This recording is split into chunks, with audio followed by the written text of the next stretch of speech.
Hello everyone, welcome back to my channel. Yes, I have read Harry Potter through 8 times.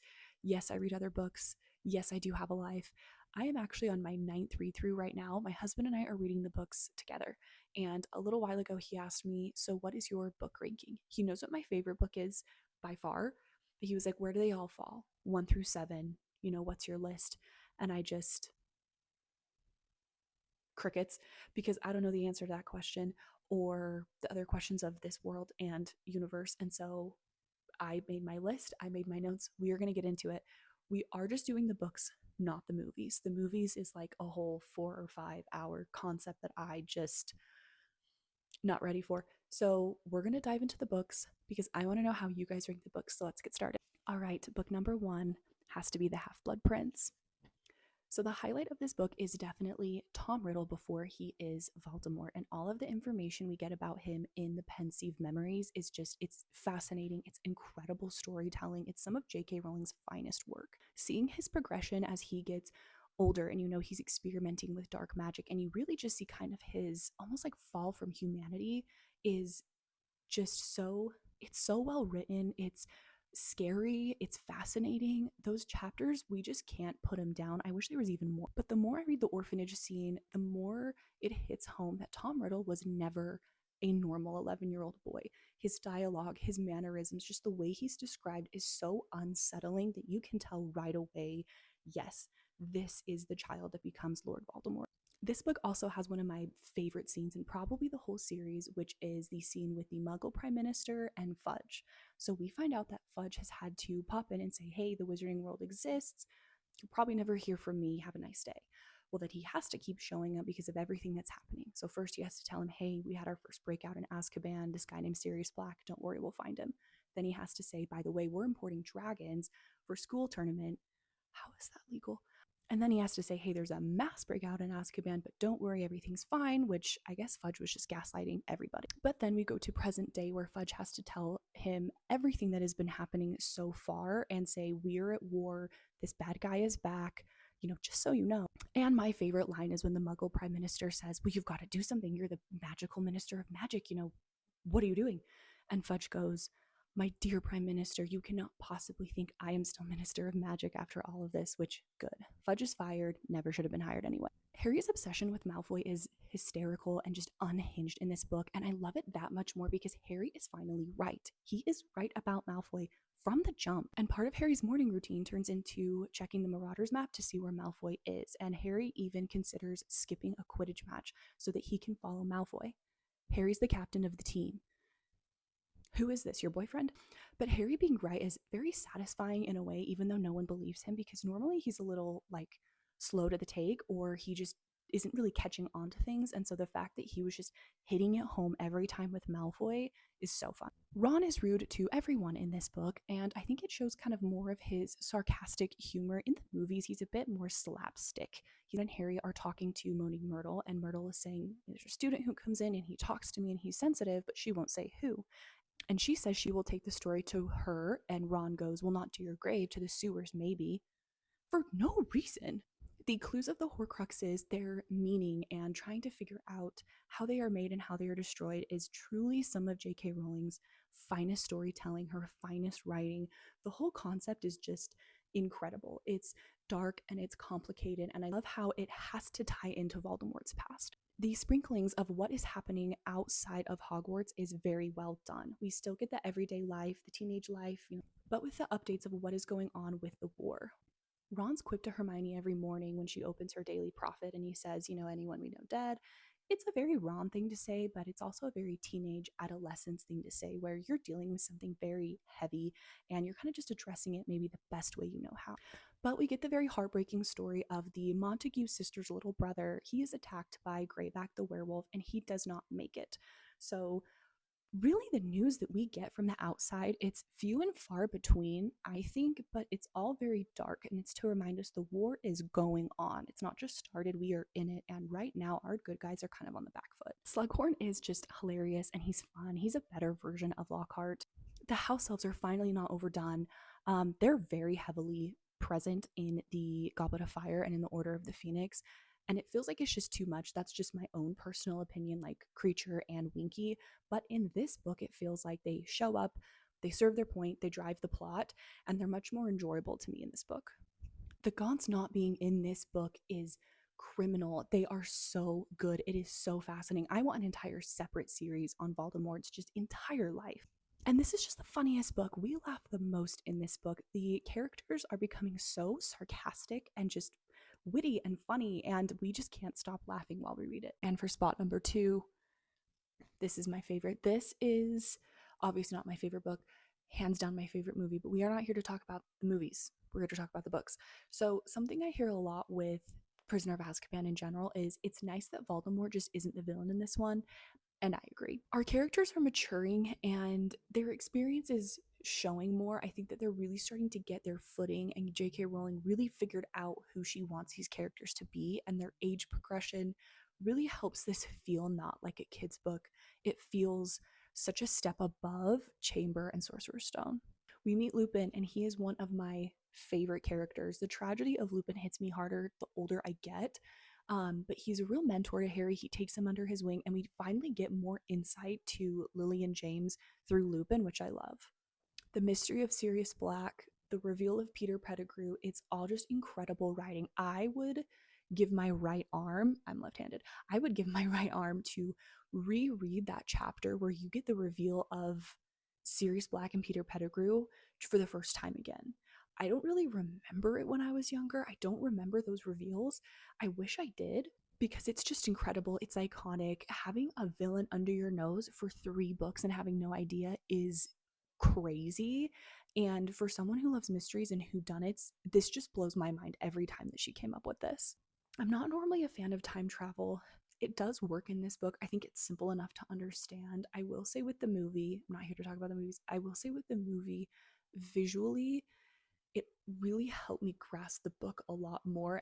I love that Lupin is introducing us to new magical creatures, and I feel like it's kind of a wink, nudge, nudge that he is also a new magical creature for us too, being a werewolf. Dementors are my favorite dark creature. They are so vividly described, and J.K. Rowling saying that that is her experience and feeling with depression, and that's how she's writing it in the books, I think is so powerful and feels so realistic as well. We are told that Voldemort didn't just have dark witches and wizards on his side the first time. He had all manner of dark creatures, and I can see why. And just some iconic things that we get from this book: Hogsmeade, secret passages, the Marauders map, the Night Bus, Patronuses, Boggarts, all of it. I love all of it. I feel like the Wizarding World is expanded, not internationally like we get in Goblet of Fire, but in this one, it feels just like a zoom out and you get so much more context. And I think we're given more because the audience is aging along with the characters.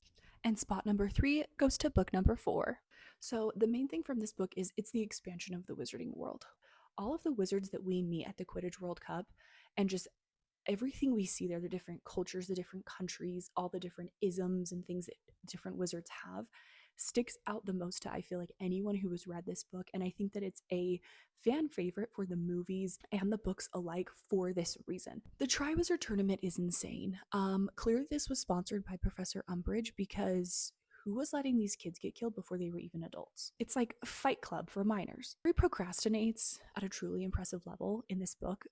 It's so annoying, but it's funny because it's a reminder of like, hey, even though he's already done all of this and had this like whole lived experience, he's a 14-year-old boy. Rita Skeeter is incredible and infuriating, and I like want to get a beer with her so bad. I think that she is hilarious, but the whole mystery of how she is getting all these tidbits and all these information and leaking it and printing it in the Daily Prophet, the fact that that is not in the book and that Hermione turns her into a bug and keeps her in a jar.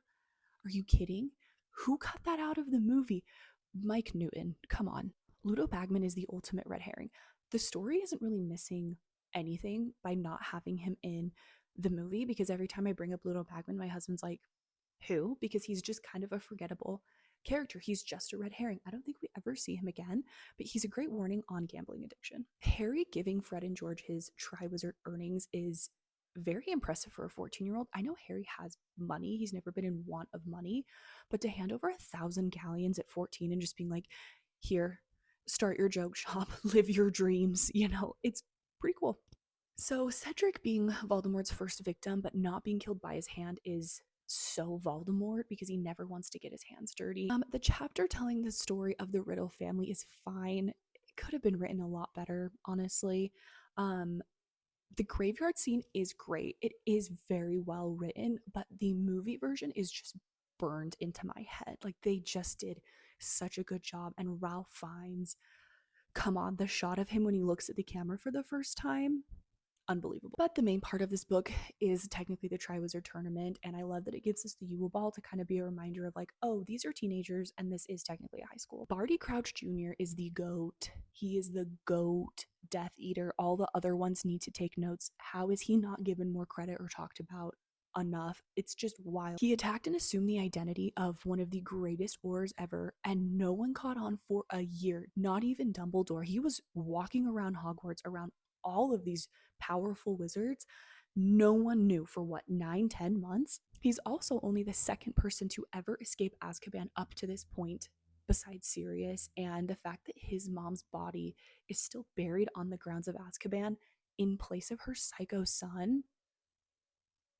I love my kid, but I don't know. And weirdly, he's like one of the best Defense Against the Dark Arts teacher Harry ever has, so take that for what you will, I guess. Spew is a waste of time. I'm sorry. We do get our first look at Bellatrix in this book, and it is confirmed that she was crazy all along. Okay, and in fourth place, we have the big one. This one actually kind of surprised me while I was making my notes and doing my list. It's ranked higher than I thought, and honestly, if I could cut this book in half and just rank the back half, it'd probably be in my top 3 because the last half of this book is so freaking good. It's the most common criticism I hear with this book, but yes, it is just way too long. J.K. Rowling even said it was just way too long. Harry constantly getting into detention is hilarious to me. Not what happens to him in detention, but if you've read this book, you know that like for the first third of this book, he's either in detention or just getting detention, or it's mentioned that he's about to go to detention. He's also never doing his homework, which he's a teenager, he's a 15-year-old boy. He also needs a lot of therapy and a lot of help, but it's just so funny to where he almost just seems like an adult, but then he is still so like childlike and immature in certain ways. I get why people hate Umbridge more than they hate Voldemort. I think I do too. I just have an extra level of like disrespect to Voldemort because he rarely gets his hands dirty. Umbridge is very like, let me slice your hand open and let me watch. She's just crazy. So, this being the longest book but the shortest movie is a really good representation, I think, of what this story could have been. I think if you just scraped like 200 or 300 pages out of this book, it could really shine. It would be so much better. The ministry battle is great. Reading it in the books, it makes a little bit more sense why these kids were able to win over essentially like professional hitmen, because they're using the things around them, whether by accident or on purpose, where they're bumping into tanks, they're bumping into magical objects, they're going through random doors where normally these are 15 and some 14-year-old kids fighting against trained killers. There's no way they would have lasted nearly as long in just like a normal combat fight. Speaking of Dumbledore's army, it's fun. Neville's glow up is amazing. I think the DA are some of my favorite chapters. They're a lot of fun, and I think this is something that really helps Harry start to mature and take things more seriously and understand that he can't do this alone. He literally needs like an army behind him, and he really starts to just grow into himself in this leadership role that he has. Fudge gaslighting everyone in this book is so frustrating, and it's scarier to me as an adult because he runs the government and he is just outright lying. There's mass breakouts. He's blaming the wrong person who he pretty much knows there's no way Sirius Black was behind that, and he just keeps rolling with it to save face. And it could have been so much worse. In the ministry battle where Harry is like kind of fighting Bellatrix a little bit and he's kind of making fun of her, and he goes, oh, what, Bellatrix, like, you know, Voldemort can't hear you, ha ha ha, and Voldemort goes, can't I, Potter? It's the hardest line in the whole series. Why wasn't it in the movie? It is incredible. Like, can't I, Potter? And I just picture him like coming up behind him like he does in the movie. If only he would have said that, I could die happy. Okay, spot number 5 is our finale. Look, I'm going to be totally honest. The reason why I don't love reading this book is because it's the end. and it makes me sad. And another part of it too is that unless you're like fresh off the last 2 or 3 books, you're just going to be kind of lost in this one. So much has happened that you're going to kind of be like bumping around a little bit and being like, wait, who is that? What is that reference? They're going where now? And I'm also just not a huge fan of the Deathly Hollows as a concept. Like in general, I think the Horcruxes are enough. They're hard to find. They don't know how to find them. They've got to destroy like 4 of them at this point, and I think you just don't need that extra layer of these objects running around. J.K. Rowling's writing really shines in this book. The most beautiful scene, I think, is the Resurrection Stone scene where Harry is going off to what he thinks is his death, and these people that care about him so much, who he never got enough time with, are able to be there for him in this moment, even though they couldn't be there with him during his life. And I just think there's something so sad and beautiful about that. Dumbledore's backstory is fascinating. I love that he was turned into much more of a nuanced character. He seemed very black and white. And I also love Aberforth's like backstory of Dumbledore, where it's like, you think you know this person? No, like here's who he really is. And it wasn't just, oh, he wasn't keeping things from you because you're kids. He was always that way. And kind of knowing that Dumbledore wasn't always this like pious, leader, but wants no glory. Him being a very different person and having ties with Grindelwald, I think is just fascinating. And I wish I could see how J.K. Rowling just puts all of this together. Hedwig and Dobby dying is criminal. I will never forgive J.K. Rowling for that. Voldemort dying a normal death in this book, I love way more than the movie. In the movie, he like flakes away, and I think it's meant to be like a, no take backs. He's really dead this time. Like, really, he can't come back. In the book, it's kind of the poetic version of he is just the shell of a man now, which is, his biggest fear and really what he deserves, where at the end of it all, he's just like us. I don't mind the camping. The camping is really just some 17-year-olds going on the run trying to destroy like a serial killer. So I really don't think they're that bad of chapters. It shows how alone and young the trio are.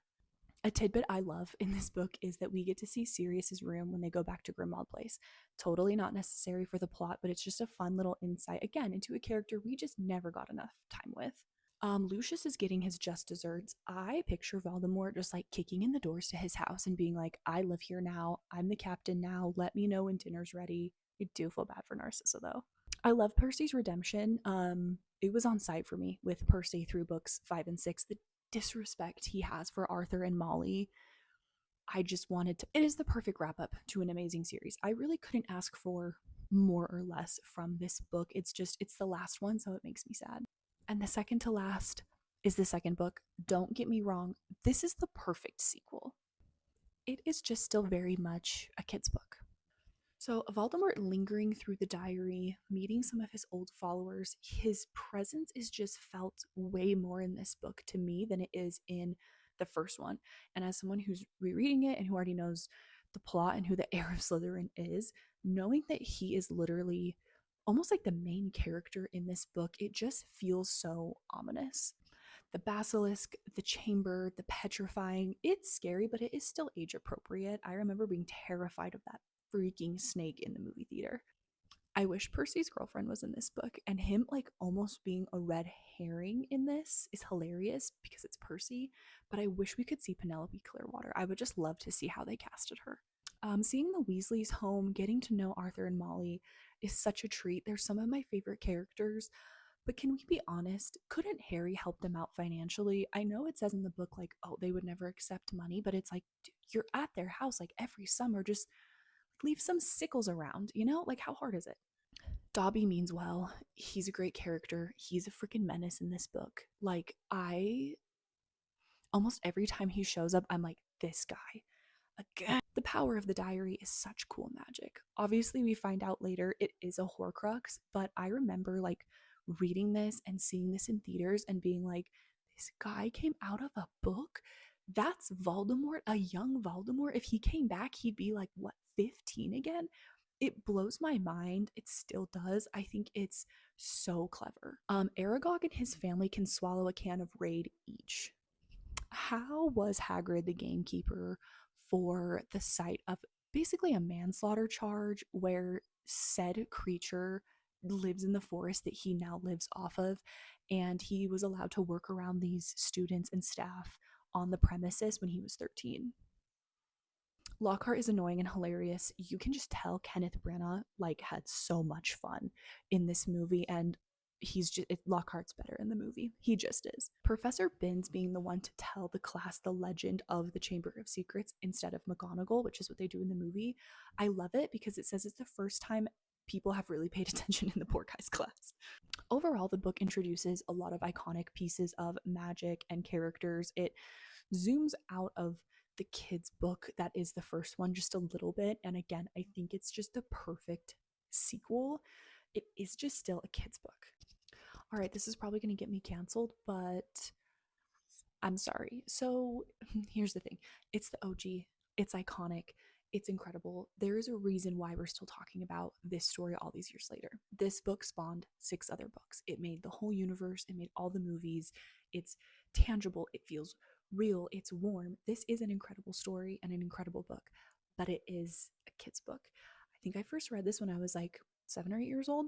And for me, if I'm going to read an early book, reread an early book, I think the earliest I can go is like Prisoner, maybe Chamber of Secrets. This one kind of has the opposite problem of Deathly Hallows for me, where the characters are so underdeveloped, they're so young, and obviously it spends a lot of time world building, but if you've read these books, if you've seen these movies, you already know all of it. Like Harry and Ron not being friends with Hermione for the first quarter of this book, I like can't get my brain around it. This book just feels so different from the other ones.